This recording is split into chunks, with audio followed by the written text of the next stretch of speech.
Doctor ಇವಾಗ ತಾನೇ checkup ಮಾಡಿದ್ರಲ್ಲ, ಆದ್ರೂ ಎಕ್ಸ್ರೇ ಅವಶ್ಯಕತೆ ಇದೆಯಾ? ಈ ಪ್ರಶ್ನೆ ನಿಮಗೂ ಬಂದಿದೆಯಾ? ಅದಕ್ಕೆ ಏನು ಉತ್ತರ ಅಂತ ಈ ರೀಲಲ್ಲಿ ನೋಡೋಣ. ಹಾಯ್, ನಾನು ಡಾಕ್ಟರ್ ಭಾರತಿ, ಡೆಂಟಲ್ ಪ್ರಾಕ್ಟೀಷನರ್ ಇನ್ ಬೆಂಗಳೂರು. ಇಷ್ಟೊಂದು ಸಾರಿ ಪೇಷಂಟ್ ನನಗೆ ಪೇನ್ ಬರ್ತಾ ಇದೆ, ಸೆನ್ಸಿಟಿವಿಟಿ ಬರ್ತಾ ಇದೆ ಅಂತ ಹೇಳಿ ಡೆಂಟಲ್ ಚೆಕಪ್ಗೆ ಬರ್ತಾರೆ. ನೋಡಿದ್ರೆ ಒಂದು ಚೂರು ಏನು ಪ್ರಾಬ್ಲಮ್ ಕಾಣಿಸೋದಿಲ್ಲ. ಒಂದು ಚಿಕ್ಕ ಸ್ಪಾಟ್ ಸಹ ಹಲ್ಲುಗಳ ಮೇಲೆ ಇರೋದಿಲ್ಲ. ತುಂಬಾ ಆರೋಗ್ಯವಾಗಿರೋ ಹಲ್ಲುಗಳ ತರ ಕಾಣುತ್ತೆ. ಆದ್ರೆ ಅವ್ರಿಗೆ ಬರ್ತಾ ಇರೋ ಸಿಂಪ್ಟಮ್ಸ್ ಸುಳ್ಳಲ್ಲ ಅಲ್ವಾ?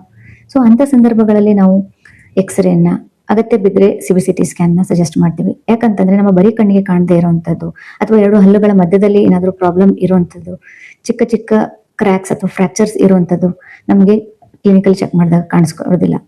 ಈ ತರ ಎರಡು ಹಲ್ಲುಗಳ ಮಧ್ಯದಲ್ಲಿ ಯಾವಾಗ ಹುಳ ಆಗತ್ತೆ ಅಂತಂದ್ರೆ, ನಾವು ಫ್ಲಾಸಿಂಗ್ ಮಾಡ್ಕೊಳ್ದೆ ಇರುವಾಗ. ಬರೀ ಬ್ರಷ್ ಮಾಡ್ತಾ ಇದೀವಿ 2 times ಅಂತ ಅಂದ್ರೆ ಮಾತ್ರ ಸಾಕಾಗೋದಿಲ್ಲ. ಈವನ್ ಫ್ಲಾಸಿಂಗ್ ಕೂಡ ಅಷ್ಟೇ ಇಂಪಾರ್ಟೆಂಟ್. ಹಾಗಾದ್ರೆ ಬ್ರಷಿಂಗ್ ಮತ್ತೆ ಫ್ಲಾಸಿಂಗ್ ಮಾಡಿದ್ರೆ ಸಾಕಾ ಅಂತ ನೀವು ಕೇಳಿದ್ರೆ, ಇಲ್ಲ, ಇನ್ನೂ ಒಂದನ್ನ ನೀವು ಆಡ್ ಮಾಡಬೇಕು. ಅದೇನಂದ್ರೆ ಮೌತ್ ವಾಶ್ ನ ಯೂಸ್ ಮಾಡುವಂಥದ್ದು. ಫ್ಲಾಸ್ ಕೂಡ ರೀಚ್ ಆಗದೆ ಇರೋಂಥ ಕೆಲವು inside aspects of the tooth ಏನಿರುತ್ತೆ ಅದನ್ನ ನಿಮ್ಮ ಮೌತ್ ವಾಶ್ ರೀಚ್ ಮಾಡುತ್ತೆ. ಸೊ ಹಾಗಾಗಿ brushing, flossing, mouth wash use ಮಾಡೋದು, ಈ ಮೂರು ಕೂಡ ತುಂಬಾನೇ ಮುಖ್ಯ. ಅದ್ರ ಜೊತೆಗೆ ನಾಲಿಗೆಯನ್ನು ಕೂಡ ಕ್ಲೀನ್ ಆಗಿ ಇಟ್ಕೊಳ್ಳೋದನ್ನ ಮರಿಬೇಡಿ. ಈ ರೀಲನ್ನ ಸೇವ್ ಮಾಡ್ಕೊಳ್ಳಿ. Thanks for watching.